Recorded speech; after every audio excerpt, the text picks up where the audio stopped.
ginawa ko sa batch 1, kailangan ko talaga ipaliwanag sa inyo guys bakit naging dalawang session yung physics. And here it is. Dapat talaga yung contents nitong PowerPoint na to, itong PowerPoint na yan ay ito dapat ituturo ko lang sa inyo guys. Pero since wala pang nagtitake ng I mean, yung physics nyo guys daw is sa mga sophomores as far as yung sinabi sa akin, yun nga, medyo kulang nga kayo sa physics dahil yun nga, this has to happen. So, I chose to, yun na, sige, isama na natin to sa ating discussion. So, yun. Kaya, I'm sorry kung kailangan yung magtiis ng isa pang session, ng boses ko, ganun. But, I hope sana may matutunan talaga kayo dito, guys. So, yung part 2 talaga nito, focus natin ito is yung sa basic EE for the second years. Pero sa first years, I'm pretty sure madidiscuss nyo tong Ohm's law, saka itong resistors in series and in parallel.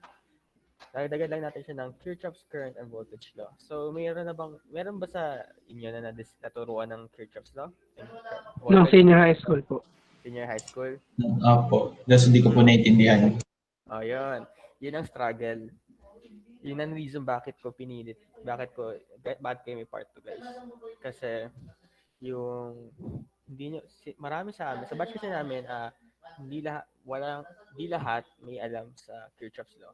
And dahil doon, nanggal 80 yung prof namin sa basic EE. Ganun lang yung ano niya sa amin. Kaya I'm gonna do my part and my best to you na tulungan kayo sa part na to para nang sa ganun hindi nyo dinanas namin sa prof na yon. And I'm glad sa nalaman ko na prof nyo ay hindi pala yun. So, anyways, it doesn't hurt na may alam na kayo dito kasi itong dalawang ito, saka ayan, si Ohm saka si Kirchhoff, okay, yan ang sasalba sa inyo sa subject nito. And pretty sure meron na kayong background sa Ohm's law, sa resistors, yung series and parallel na yan. Ito lang talaga yung magpapalito sa atin lahat. But we have to discuss this kasi, yun na. It's kind of a recap and the same time, medyo improve natin yung mga kakayahan niya sa circuit analysis. So, Ohm's law, medyo, kahanay ng F equals MA, yung mga basic formulas na familiar na tayo. A current flowing through a circuit.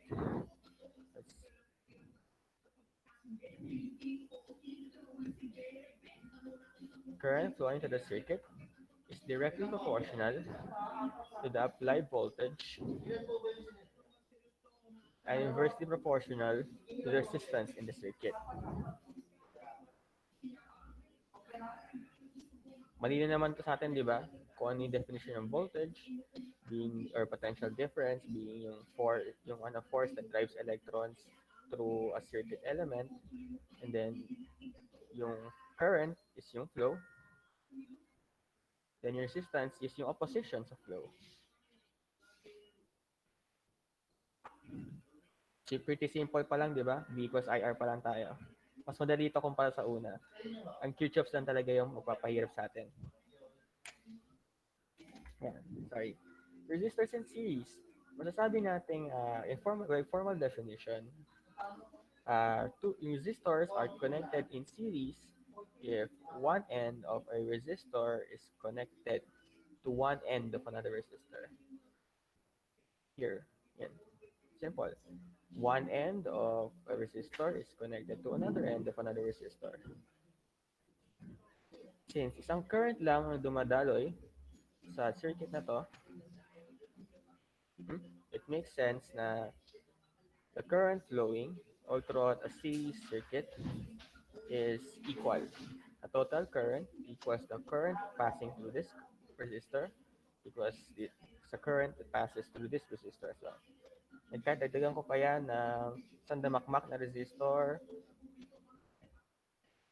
well, except tanggalin natin yan, assume wala yan, still one current. Our resistors, medyo madali lang din. Resistance, total resistance of a A series circuit is just a sum. Simple as that. Can follow pa? And yung voltage, kung can follow pa, sige, let's proceed na tayo. And then yung voltage, total voltage that flows around the circuit is just the sum, the algebraic sum ng voltages na nag-flow through the circuit. Kuha pa? Opo. Yes po, Medyo, yes po. medyo nare-recall, di ba? You see na physics lang talaga pundasyon. Nakita niyo na physics is literally gonna save you sa mga subject niyo this sem, sa mga sophomores. And it's great na rin na may freshie dito para what you know what to expect when dumating yung time na first year, second sem that you're going to take physics for engineers. And you know what you need to learn. And if you, at pag hindi at dumating yung point na time constraints na hindi na ituro sa inyo yung, let's say, yung Ohm's law o kaya yung Kirchhoff's law, you know what to do. You must act on it para nang sa ganun na hindi kayo mahuli when the fall next sem comes na hindi na i-spoon feed sa inyo ng mga profs yung information. Di gaya ng first year. Anyways, yung resistors in parallel, obviously, resistors are in parallel if both ends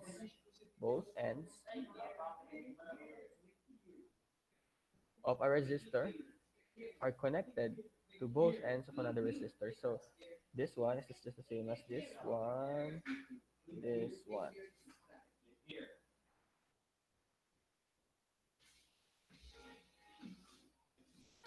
Yeah, just same. Pina-include lang natin yung space between this one. And you see, kapag let's say we have a total current flowing, you see na at this point right here, nahati na yung current.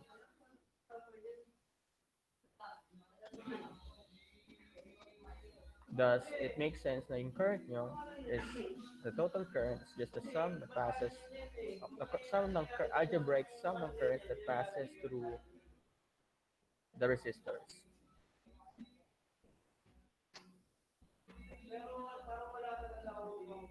And then yung voltages, di nyo mahirap tandaan.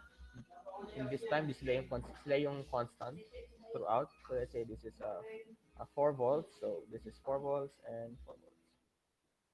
And then if we try this using di ba, Ohm's law, you get V total over R total equals V1 over R1 equal plus V2 over R2, but constant ang voltages throughout parallel connections. So these are equal. Thus, we arrive sa formula ng parallel resistors. Nakuha? Can follow pa? Opo. Yes, sir. Familiar, Yes po, di ba? sir. Familiar lang siya, di ba? Parang high school lang tayo dito. Okay, so let's get down to business. Solving this problem. Calculate the voltage across R1. As simple as that. Itong R1, the 5 ohm resistor. Sige nga, kayo naman, para magkaroon kayo ng participation, anong unang gagawin? This is pretty basic. Yes. Kasi sa basic EE nyo, you will encounter a lot of connection na ganyan. It's a tricky connection. Tapos, what would you do kapag ganyan? Yan. Tapos, let's say, lagyan natin ng current source dyan. Ganyan. Ganyan kataliki na ngayon yung solutions ng basic EE. So, this is pretty simple pa. So, and I'm pretty sure na meron kayong experience na considering na it's Ohm's law and resistors in series and resistors in parallel ay na-discuss na kahit nung junior high school pa lang. So guys, kayo naman, ano unang gagawin? What would we do first? Determine po kung ano yung series and parallel na ano. Good. So, anong una nating ayusin? Which one? Before we get. So, ano ang una? We determine kung ano yung series at parallel sa circuits na to. So, let's start from this end. They are connected at this end, one end. Therefore, R1 and R2 are in series. So, let's begin. We just add. Masusundan, algebra lang tayo dito kasi it's V equals IR lang. Saka yung mga formula lang natin kanina. Masusundan pa, it's just sum natin. I-add natin yung 5 sa isang resistor lang sila. Nakuha pa? Eight. O ba? 8 ohms. Apa. Okay. Ngayon, what we do, let's name that sum na nakuha natin as 8 ohms. And now, makikita natin tong resistor na to, ito, saka ito. Both ends ng resistors are connected sa isang point. Thus, they are parallel to R8, R3, and R4. So therefore, we begin adding resistors in parallel. So as you can see, yan.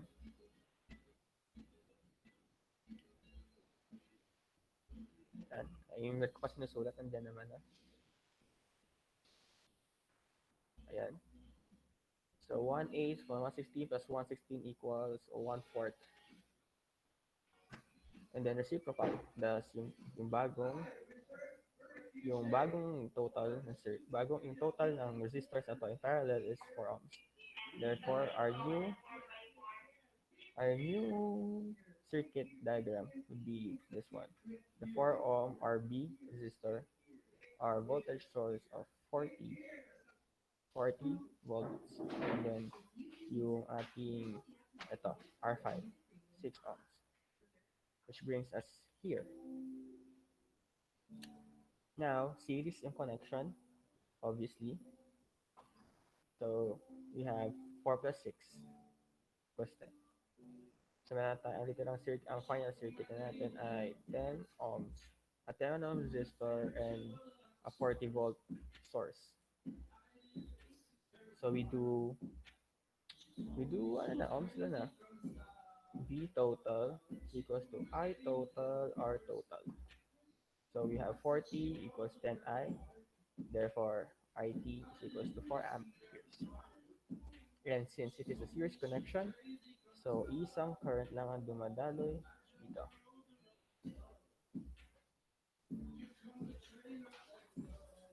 Next, how do we compute ngayon yung we go from this simple, this diagram, pabalik sa ating unang circuit by computing for step by step yung bawat component.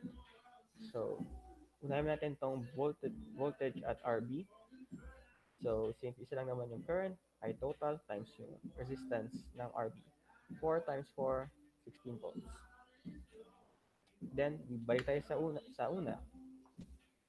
Then, since this is 16, this is 16 volts, then this pareho lang to.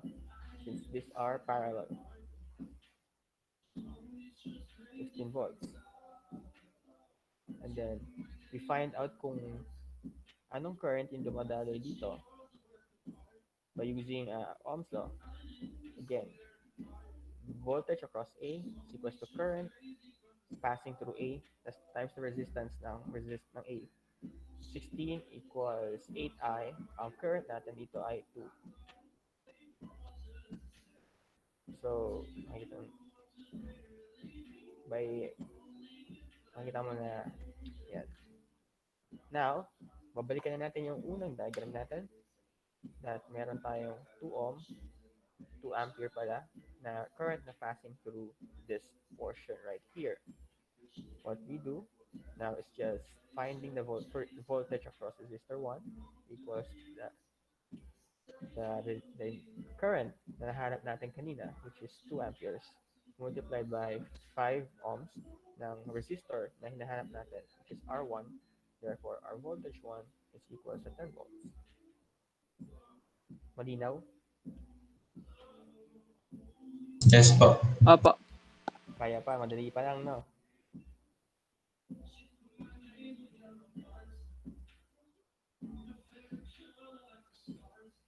Okay, let's begin Kirchhoff's law. Dito na, magkakandalay-kilay na tayo lahat dito. Pero I'm going to try to make it as simple as I can para when the time comes that your prof will teach you this one, you know what to do, you know what your assumptions would be, and what do you expect to come out of what answers do you expect to come out after doing Kirchhoff's law. So before we get to the actual law, let's understand first what is a node. So node is a region on a circuit between at least three circuit elements. At this diagram, etong dalawang to, these are called nodes, obviously, because you have one, two, and three. Same here, tatlong circuit elements. Now, simulan natin yung Kirchhoff's law sa pinakamadaling part nito, which is yung current law. So yung Kirchhoff's current law, again, ihiling natin sa summation. The summation of currents going to and from a node are equal to 0. Simple as that. Simple pa lang. Pero, dito tayo magkakandaletse-letse. Pero, kadalasan, sa solving, ang assumption natin, again, sa physics, we always do assumptions like this one. From forces to moments, we do assumptions. Pati hanggang dito. For the current law, we assume na lahat ng current na pumapasok sa isang node ay positive at lahat ng umaalis ay negative. May positive bang iniiwan? Okay, so for this example, you tried assigning certain currents dito sa node na to. So we have I1, I2, and I3. I1 is entering this node, so it is a positive value. I2 is leaving this node, so it's a negative value, minus I2. I3 is leaving also the node, so negative I3. And our summation is equal to 0. Gets? Gets.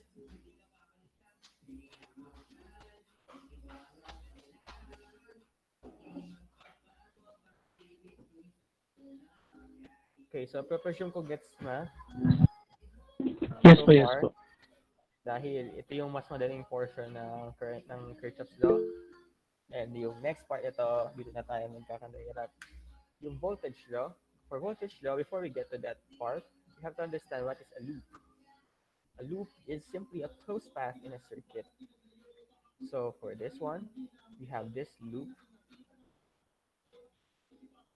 We have this loop right here. This one right here. This denoted by this arrow.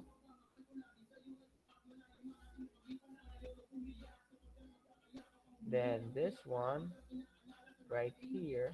This is a loop represented by this. Again, this counterclockwise clockwise thing. And then lastly, the outside can also be counted as a loop. This one.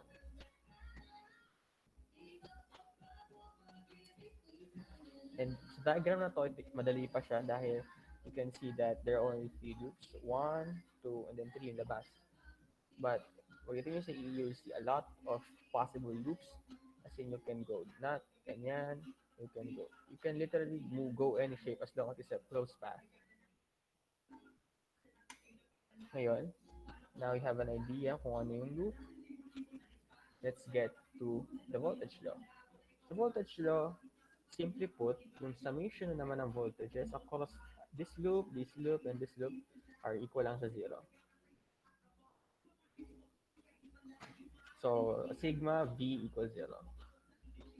Ngayon, ang nagpapalito talaga dito sa Kirchhoff's law is yung sign. Totoo, di ba? Yun ang nagpapahirap dito eh. Anong sign ang gagamitin mo kapag ka Kapag magbubuo ka ng equation using KVL, so first, tingnan natin yung mga voltage source muna. Sa voltage source, I won't go to the formal details of this kung bakit ganito yung naging tip ko sa inyo. I won't explain it to you. I'm going to leave the prof kung bakit ganon. Pero for sure, tutugma yung idea ko sa idea niya. Ngayon, itong voltage na to, pag nakita ka ng voltage source, kung saan pumasok yung loop, take the sign. So for this one, since pumasok sa negative terminal, we use negative VI. Pagbuo ng equation. Dito naman sa kabila, our loop is going this way. Nauna sa positive, therefore positive V2. Nakuha?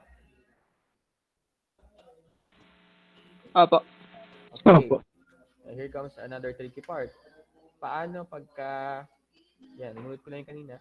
Paano pag, for example, ito, this R3 right here. Disregard muna natin tong assigned current, ha?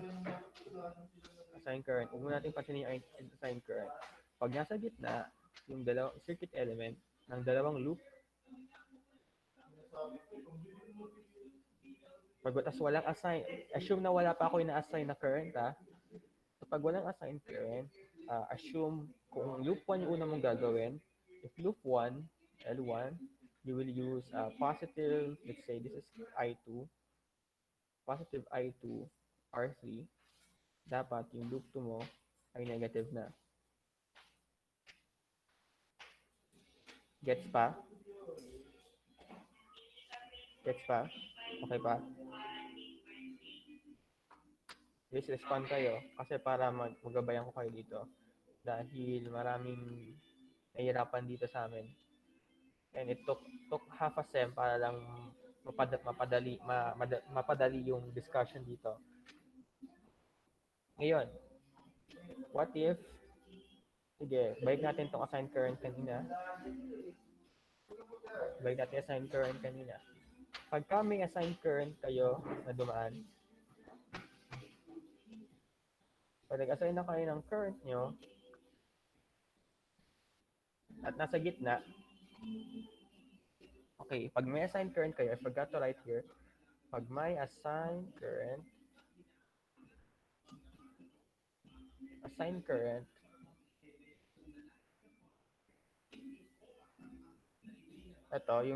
you assign the current across this one. If yung loop nyo is in the same direction as yung assigned current, positive. If magkaiba, negative ang kukunin nyo. Nakuha?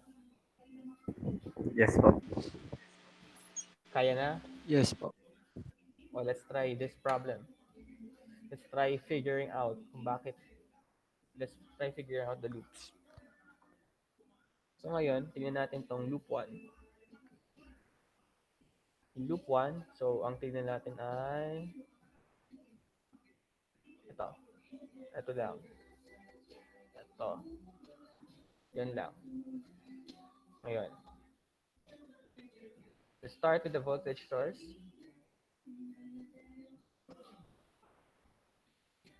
Let's start with the volt on the theta. Let's start with the voltage source.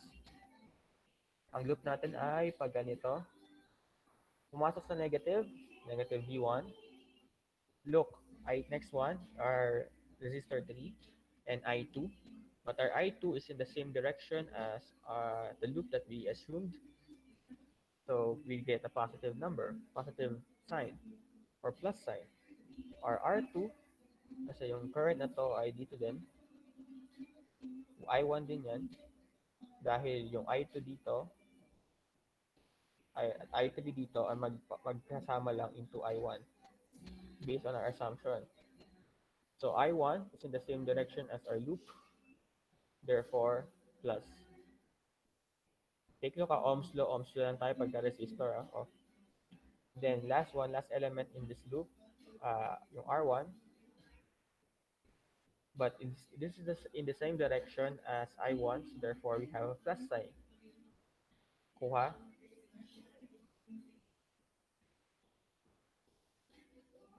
Okay, Skuha. Opo. Yes, sir. Yes, sir. Okay. Can we proceed na? Medyo na-process nyo na? Opo. Okay. Let's proceed na sa second loop. Loop 2. This one. This one. Right here. Ayan. Let's begin our analysis. Pagbuo ng equation for voltage law sa voltage source. Pumasok yung loop natin sa positive terminal, positive V2. And then then our next element would be this one, yung R3. But yung current natin na I2 is in opposite direction ng loop 2, so we have a negative sign. Our R4 and R5, pagsamahin na natin kasi they have the same direction as the loop, therefore plus I3 R4 plus I3 R5. Nagets? Opo. Ngayon, tignan natin yung loop 3.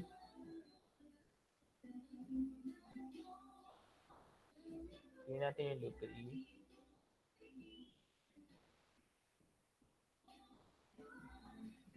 Yung loop 3 will involve itong labas. So, hindi natin kasama to. Negative, ito tayo magsimula sa V1.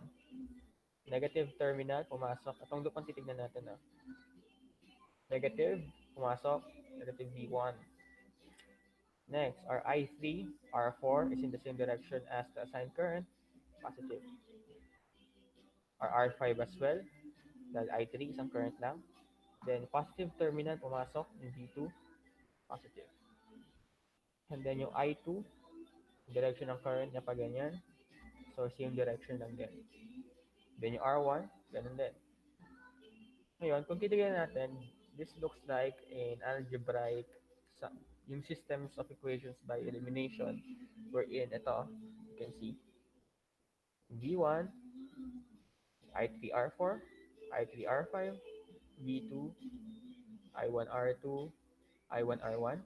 So, sa karamihan, unless less circuit element, unless mas mapalapit kayo sa sagot na hinahanap nyo, sa pag ginamit nyo yung outside loop, huwag nyo gagamitin kasi dumadami lang yung unknowns nyo. Unless, for example, lahat yung hinahanap yung value is nandito.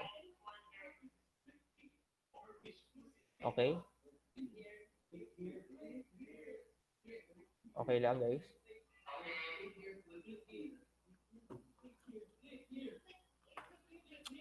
O may tanong kayo? May tanong kayo, guys? O wala? Pwede po ba paulit nung kung paano po nalalaman po yung i-assign po na kung positive or negative based po dun sa I? Sa current, Apa. yung sa current voltage law, tas yung mga currents, ganun, pag may current na nakasign. Apa. Okay, sige, balikan natin.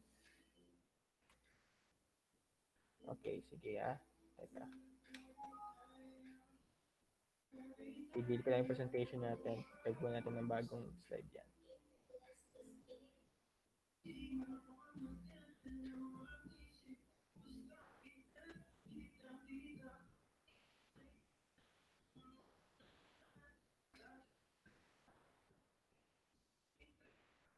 Teka, yan.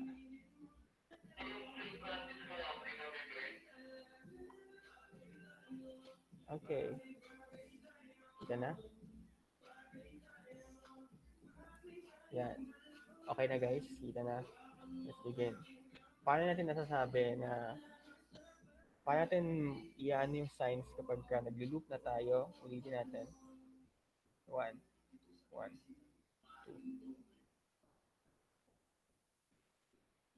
2. Guys, pagka nakagitna na kayo,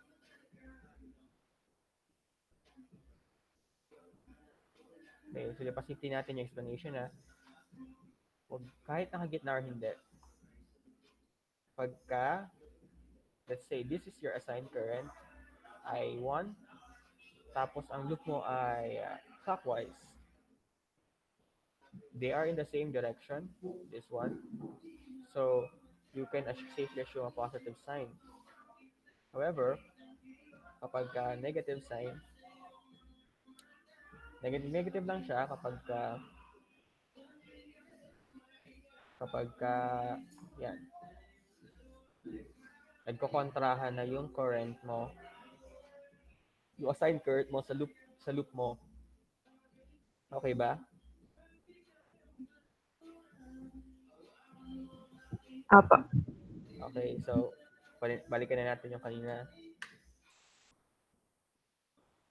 I guess nyo na, medyo na familiarize na bakit nagne-negative yung isa tapos nagpa-positive. Yes po. Sure na kayo Sure kayo? Opo. Okay. Opo. Okay. Ayun like always, arbitrary lang ang assumption natin, yung direction ng current, yung voltage ng isang unknown variable natin. Ayun, kung positive yung sagot natin, which means na tama yung direction ng current or yung polarity ng voltage natin. Otherwise, the current ang assumption natin is not really wrong, but kind of in the wrong direction lang. So, pag current, probability rin lang natin. So, if this current comes out negative, then the current actually flows this way.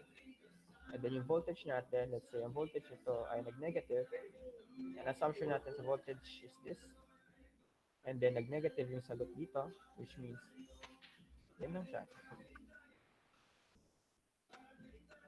Ako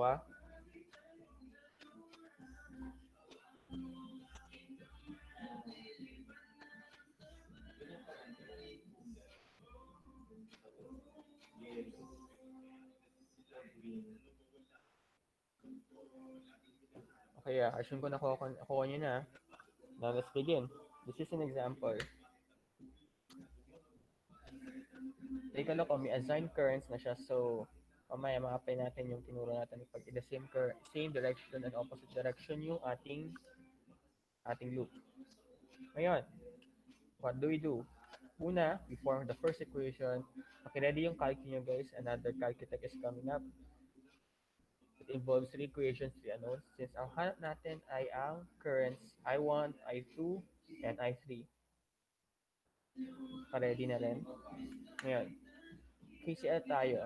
Una, pick up tayo. Yan, KCL at this node right here. Yung I1 natin, ayan I1, this is 1, this is 2, this is 3. Therefore, palabas si I1, negative. Positive si 2 dahil papasok. Positive si I3 dahil papasok. Equals 0. Summation. Ngayon, kung paalala natin kanina, dapat we have the format na ganito.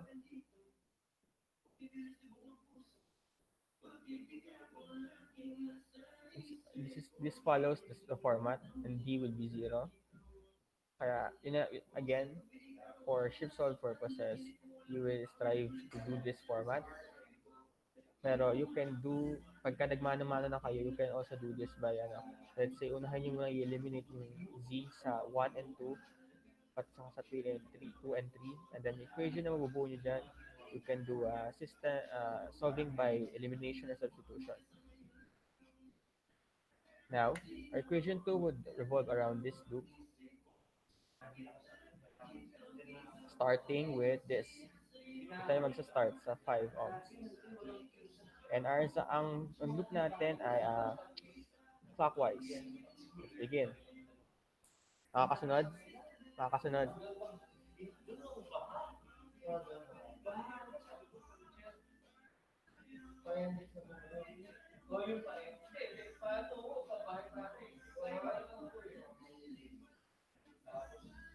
Sure na, nakakasunod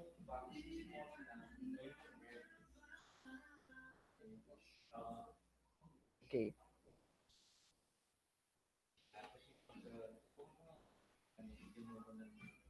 Teka.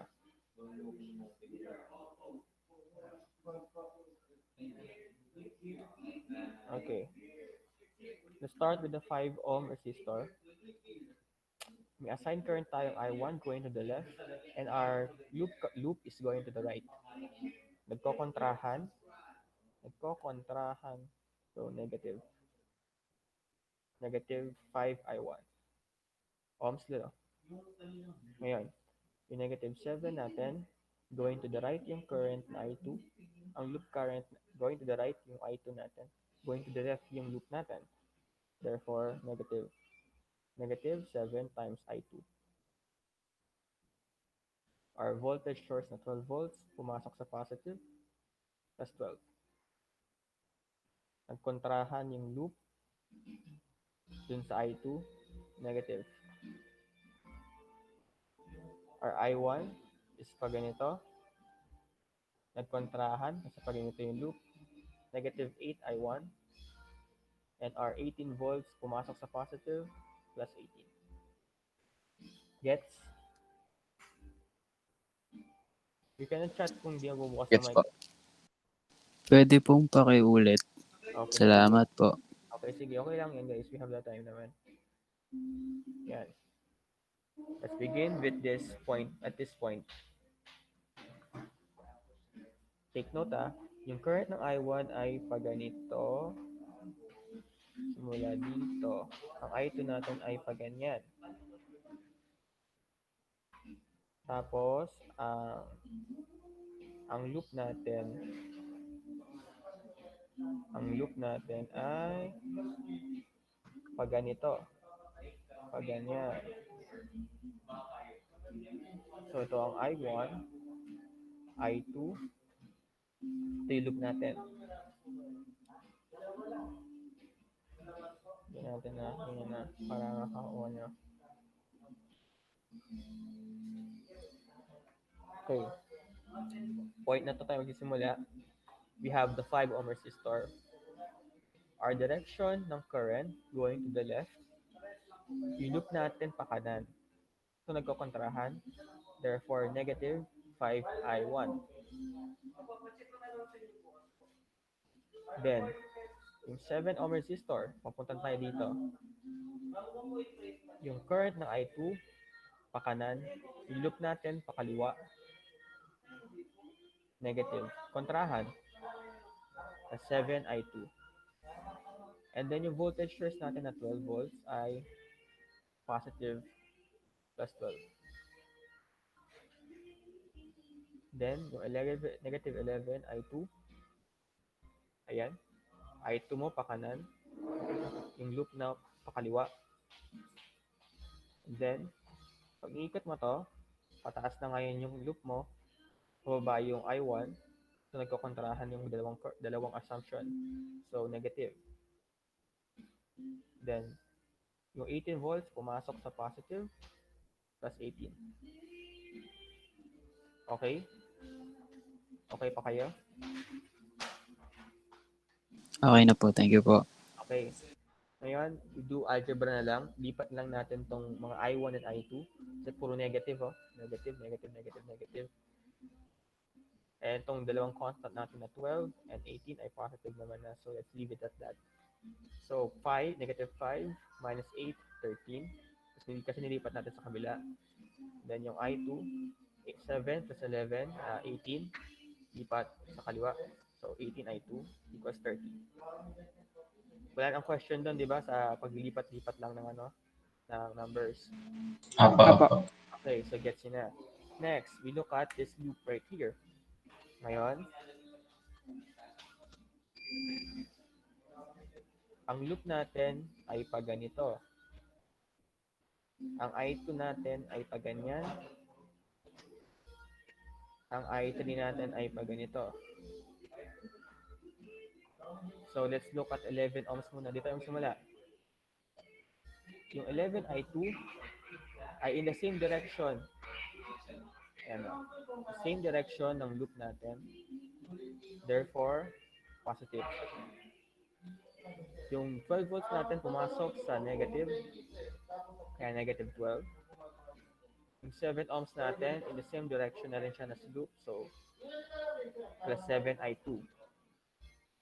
Ngayon, yung 36 natin na source, positive pumasok. Plus 36. However, yung 5 ohms natin dito, pag ganito yung direction, Papunta dito yung papunta dyan. Therefore, nagkokontrahan. Kaya minus 5i3. Lipat natin samahin natin itong dalawang to. 11 plus 7, 18. Lipat sa kabila. Then lipat natin sa kabila. Kaya matitirahan tayo. Negative 18i2 plus 5i3 equals 24. Nasundan? Yes po. Opo. Malinaw. Okay, Calcutech Opo. tayo Pero para sa hindi kaya we'll do Calcutech first and then we will try to prove this using yung mano-manong method. So for the first time, magmamano-mano ako live sa inyo guys. Like yung hindi ko gagamitan, papakita sa inyo yung way na pagmamano-mano nito which takes a lot of algebra. So let's do the Calcutech first. 3 equations, 3 unknowns tayo. Our KCL, tapos yung dalawang KVL natin. Kaya nyo subukan? Tingnan natin kung tutugma yung sagot.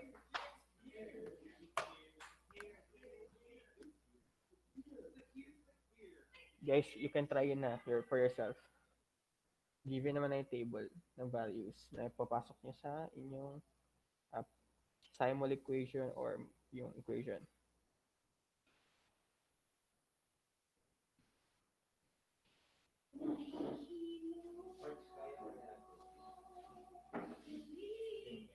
Kaya may question po ako. Sige, go ahead, ask away. Given po ba lagi yung yung direction or yung loop ng current, lagi po bang clockwise yun? Okay. It's really, again, lahat ng assumptions natin ay laging nasa sa atin. If you want to do counterclockwise, go ahead as long as you be consistent. Now, clockwise yung isa, clockwise yung isa. Lahat ng loop mo, nagiging clockwise, clockwise yung isa. Pag counterclockwise mo sinimulan, lalabas tayo mag-live ng ubi. Same answer lang po ba pagka ganun? Same answer lang siya as long as consistent. Consistency lagi, guys. Kung lahat ng assumption mo, from the forces hanggang dito sa loop ng current, sa direction ng current, be consistent lang. You don't change your assumptions midway habang nagsasolve dahil kayo lang yung maguguluhan. Just be consistent and madadala din kayo sa tamang sagot.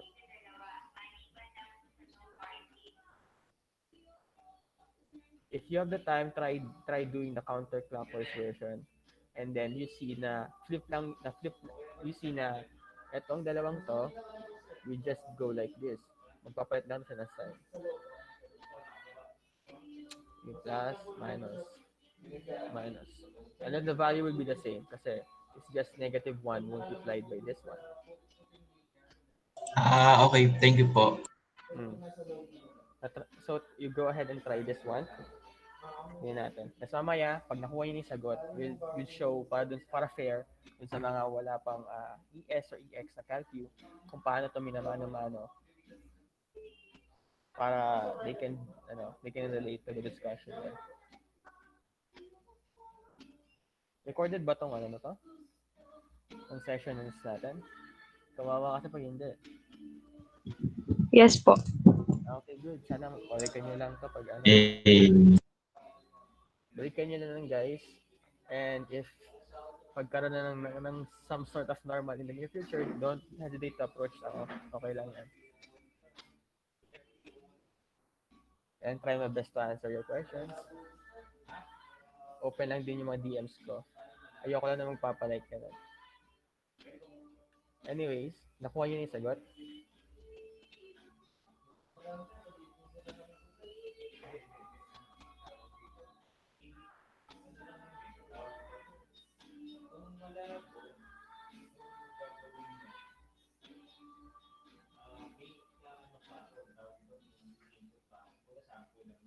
Tanong ko po, paano po gamitin yung table sa calculator po? Yung table function. Opo. Okay, yung table function is for you will be inputting your function and then you will denote kung anong, let's say, kakalculate something na tayo. Unang i-input, tatanong sa'yo kung ano yung function. And then yung limits, let's say, may calculate natin as far as I know, 30 items. 30 items ang ito ibibigay niya sa'yo. 30 values, 30x and ffx pairs ang bibigay sa'yo. Now, we can go, the next tatanong sa inyo is yung step, meaning kung ano yung distansya nung dalawa. Let's say you want to find your f of x nyo is equal sa x plus 5.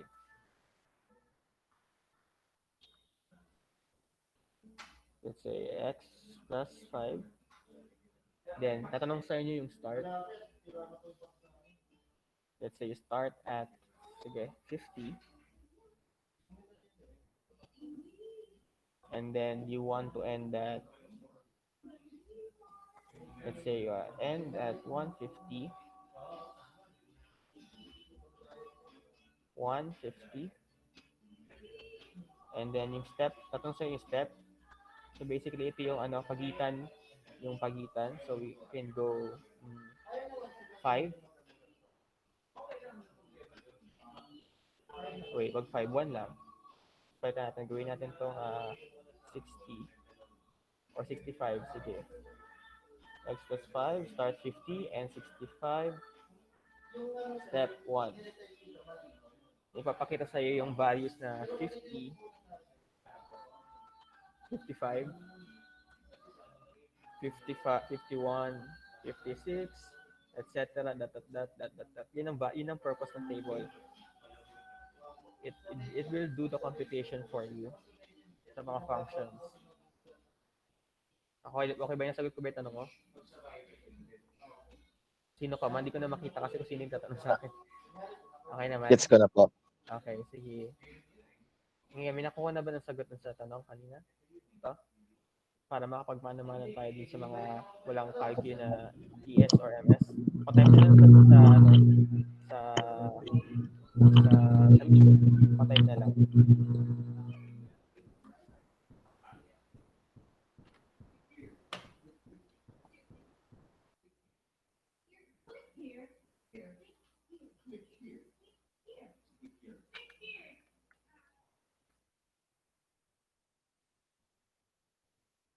Yun, nakuha ni Ronaldo ang sagot. Your I1 would be 2.8843 amperes. I2 is negative 0.4165 amperes and I3 is around 3.3. Ayun. Teka, pakita natin kung bakit yan tayo masasagot. Pakita natin kung bakit.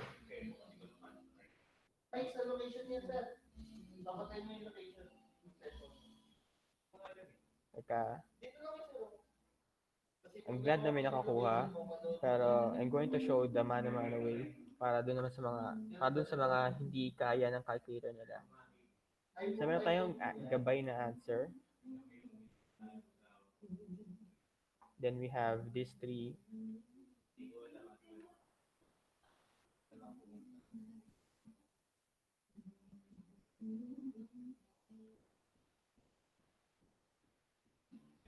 Nakuha ni Ronaldo ang sagot. So, pa-check na lang kung yun ang sagot nyo. I'm going to show na kung paano magmano-mano using this one. Okay. So, you have equation 1, equation 2, equation 3. Let's try. Let's try equation 1 and 2. So, 1, negative 1, I1 plus I2 plus I3 equals 0. Equation 2, we have 13 I1 plus 18 I2 equals 30. Now, we want to eliminate, sige, tanggalin natin ang tinitira natin ay, tanggalin natin si I2.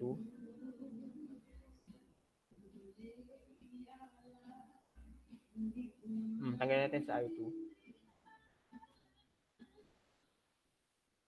Ngayon, para matanggal si I2 dito, we have to multiply this one by negative 18. Dahil 18 na yung value, negative 18. Kaya magiging ano nito ay positive 18 I1 minus 18 I2 minus 18 I3 equals 0.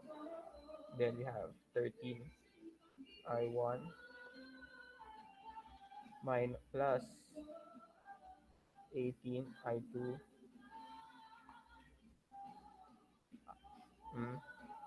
equals 30. Cancel. Matitira tayong 21 I1 minus 18 I3 equals 30. Kopyahin natin. 21 I1 minus 18 I3 equals 30.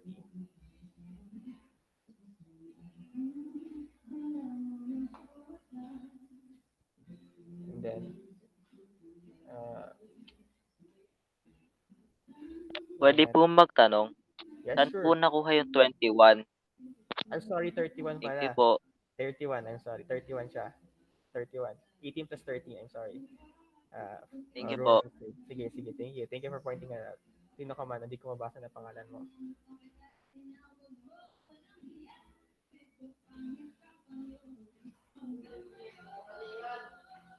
And thank you for pointing that out.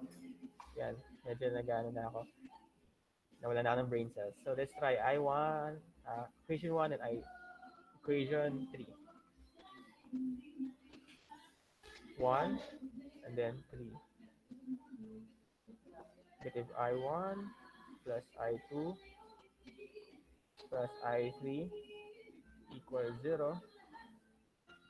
Then we have negative 18 I2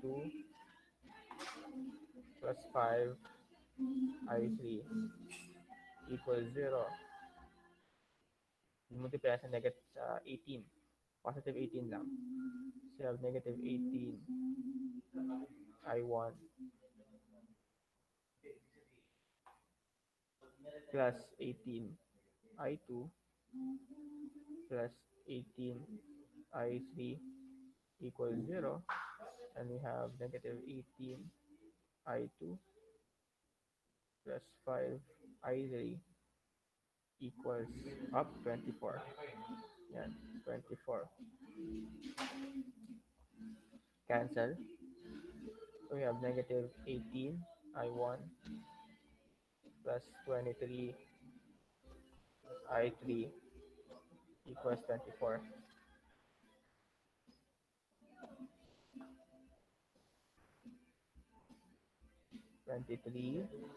Nasusundan ba ako ng mga Opo. Opo. Apa. Yes po. para to sa mga para fair pag say kinailangan ng prof niyo ng solution, ang detalyadong ganito, then you have many ways of checking and confirming na tama yung sagot niyo. Makakahinga na kayo ng maluwag kapag ka nagtugma na yung sagot niyo. You're most likely correct. Okay, so we have nabuo natin equation 31 I1 minus 18 I3 equals 30. Negative 18 I1 plus 23 I3 equals 24. Sige, para madali, let's multiply this one by 18 over 31. Let's go, kaya pa? So we have 18 I1 minus 324 over 31 I3 equals 540 over 31. Then negative 18 I1 plus 23 I3 equals 24. Cancel. Yan na, may isa tayong makikita. So, kaya na siguro ito i-calculate kasi 20 fraction naman na minus 30, 24 over 31 I3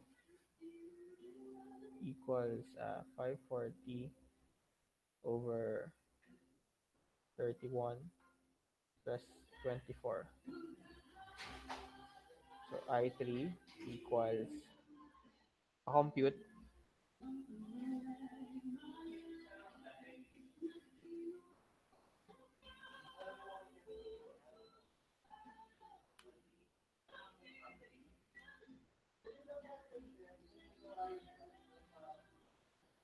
our I3 is 3.30077. Let's make this 8. Tugma. Nakuha? Tugma tayo.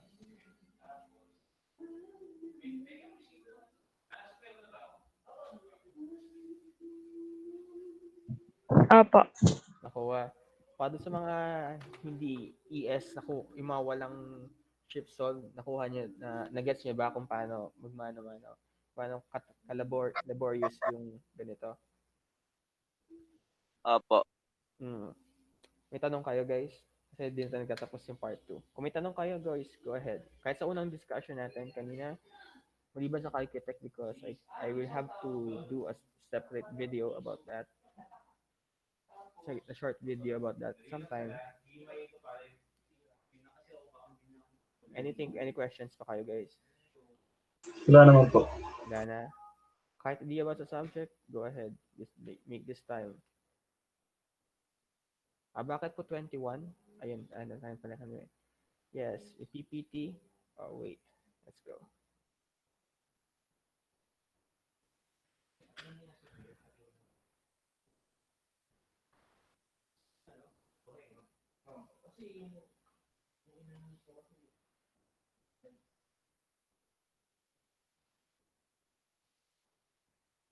Yan, I'm currently sending yung PowerPoints. Thank you po. Okay. May tanong pa kayo, guys? Kahit di na about sa physics, kahit kung ano na lang. Kung may papayo ba ako sa inyo, guys? May kailangan ko ba ng payo? Paano yung matatanggalan tong engineering?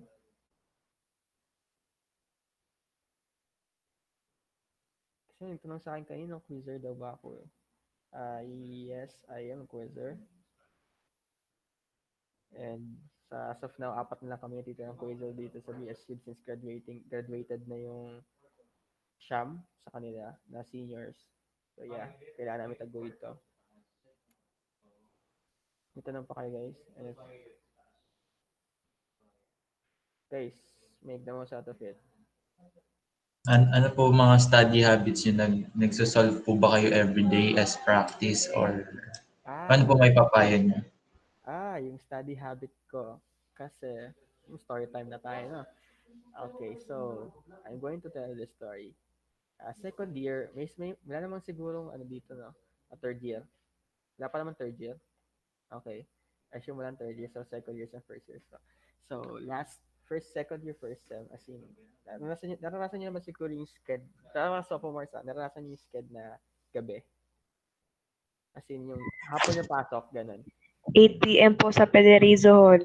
Sarap na. Sarap matakot mo sa Federiza. Calculus pa naman po yun. Nako po, sakit sa ulo. Parang sarap pa po na. Then, as in, ang pasok namin nun ay 1 p.m. Tapos, second year, first sem. So, this is the panahon ng termo. Ito na, termo 1, DE, statics, BCE, basically kayo yung point nasan kayo ngayon. As in, ang pasok namin nun is 1. Ang uwi namin is around 7, 6. But since traffic sa amin dito sa Miko, ayan, so uh, I have to go as early as 10:30 pipila. And then, syempre, makakapasok. So, around 11:30. So, kakain lang ako saglit sa sa College of Nursing. Then, after, papanik na agad ako sa library. Doon na agad ako magbabasa. Magsasolve na ako na magsasolve. As in, that became my everyday habit. Tapos Monday to Saturday pa yung pasok namin nun. So, yan. Yung habit siya. So, like anyone would advise you guys, practice and practice lang talaga, guys. Sana may natutunan kayo doon, na yun talaga yung study habit. Kasi I kind of have less priorities in life. Kasi ito talaga yung priority ko. So, I was sort of clear on that one. Nasagot ko ba yung tanong mo? Opo. Thank you po. Sige, may tanong pa kayo, guys. Ay, si Pres, baka may tanong kayo kay Pres. Wag lang po physics. Naka 9 lang po ako out of 50 ng nakaraan. Sad. Kaiba yung experience natin. Hindi, kasi, ewan ko. Okay lang ba mag-share ako dito? Okay lang po. Okay lang. Never ako nakadanas ng ganung score.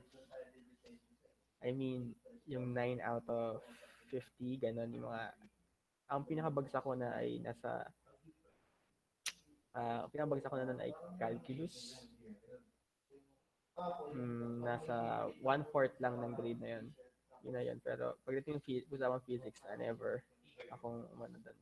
And I'm thankful na yan, nag-bear fruit naman yung labors natin. Yan. Nagmamanifest naman yung pinagsisikapan. Ganun. So yan, makikilive na sila lahat. So, kung may tanong pa kayo guys, go ahead. I'm open for questions. Kasi wala na, I'm going to close this one na and going back to streaming sa MVs na pinapanood ko dapat ngayon. Sige, I think it's time. Wala na kayo tanong. May tanong ka?